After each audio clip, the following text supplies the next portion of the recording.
One mistake I see Yakima home sellers make is they sell their home too soon after they buy it. I call this the 5-year rule, and if you break it, the numbers might hurt you. Here's how. The annual appreciation rate in Yakima has been pretty steady at 3 to 5%. But the truth is, after COVID and the run-up, the market did settle down. I wouldn't call it a crash, but it wasn't good. And we're still recovering. So the fact is, we're looking more like 5 to 7 years in terms of really recovering your cost of sale, meaning you need to live in your home at least 5 years. The reason why is the cost of sale in the state of Washington is high. Frankly, you've got to pay excise tax, your share of title and escrow fees, you have compensation to agents, buyer agents, listing agents, and of course the cost to move and so forth. This is really hitting home for a couple of my clients right now. One is moved here from Texas. They haven't even been here a year and they've been called back home to the Midwest. They love it here, but they got to sell their brand new construction home. All I can do is hope to minimize the damage. They're literally going to have to bring money to the table in terms of what they owe and what they paid for the home and what we're going to be able to sell it for. I have another client, they're Microsofties. They came over here about shortly after COVID. They've been here about 2.5 years.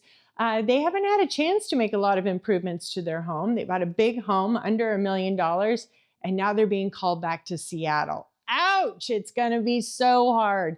The truth is the market has shifted. Prices have cooled a bit, especially in that luxury and upper end. So anything from $750 to just over $1 million, that's a little bit soft right now in terms of appreciation. So the fact is it's going to cost both these clients some significant money in order to move. But there's a couple things you can do to mitigate this. One, make your house a rental. If you don't need to buy in the next city you're moving to, or would have the ability to rent for a year or two, wherever it is you're moving to, and then rent your Yakima property, that would be one way to help offset this expense of selling. The truth is we still have limited inventory when it comes to nice rentals. So I think that's a really good option. While the rental amount may not cover the entire cost of the mortgage, it's going to be pretty close, honestly. And I think it's going to be a lot better than writing a check for 50 grand or 100 grand just to get out from under the home. The other thing to consider would be, am I willing to take a loss in my Yakima home? Or is it better for me to make it a rental, move a family member in there? What can we be doing to offset this expensive sale? Sometimes it is what it is, right? And you've got to move and you've got to sell. Here's how we can set you up for success. One, you got to shine like a diamond. You've heard me say it multiple times. It's so important. It's pack everything up. Any honey-do list has to be done. Simple things like paint or the things that you were planning to do over the long term in terms of living there. If we can minimize the expense for those improvements, let's get them done. The yard has got to really be perfect. Just want to encourage you, you got to pack everything up. You got to make it shine like a diamond. Let's see what small improvements we can bring in to the property to maximize the return in order for you to compete. Another thing that I do is I work with a stager, a professional stager, and a home organizer.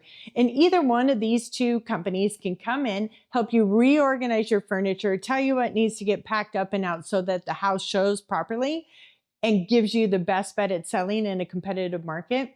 These people are professionals. So we want to do whatever we can, stack up all the odds in your favor so that we can get your home sold. Because that 5-year rule is hard and fast in our market. And it's so important that sellers consider that when they're buying. I can tell you personally, I coach my clients all the time. How long are you going to be here? What brought you here? Because the cost of sale is significant. I want to make sure they love it here. I'm dealing with so many people that are relocating to the Yakima Valley, and as you can imagine, it is my absolute thrill to show them around. But one of my very, very first questions is, maybe you should consider renting.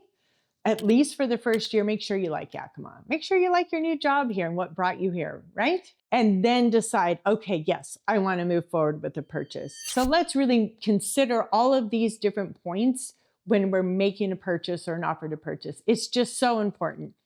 My goal is to save you money. I don't want you to lose money on buying or selling a home in the Yakima Valley. So we got to set you up for success and educate you on what the process is going to look like.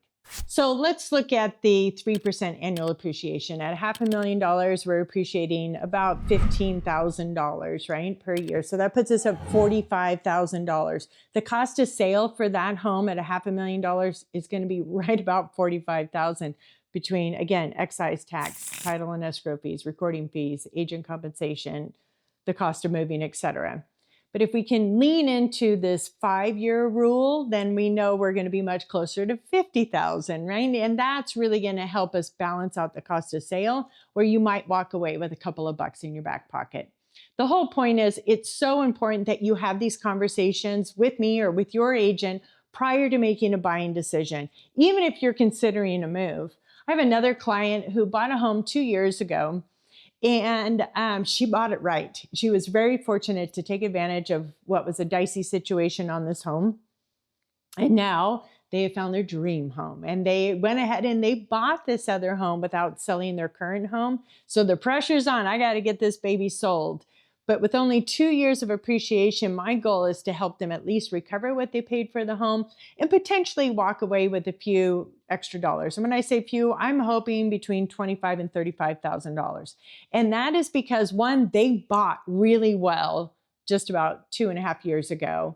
That's going to help them. On top of that, the improvements that she made to the house were not expensive. Lots of light fixtures, paint, nice updates, cleaned up the landscape. That was a big one too. It was super overgrown. So these little things are going to help her position her home in the market. Oh, by the way, she got married. So now the two of them are the ones that are buying the next, have already purchased the next big, beautiful home. And they're excited about that too. But there's certainly a lot of stress now that we got to get this current home sold. They're doing all the hard work. They have prepped the home for sale. It shines like a diamond, and I know we're going to get it sold. So pay attention. The 5-year rule in Yakima, it is absolutely critical whether you're considering buying or selling across the Yakima Valley.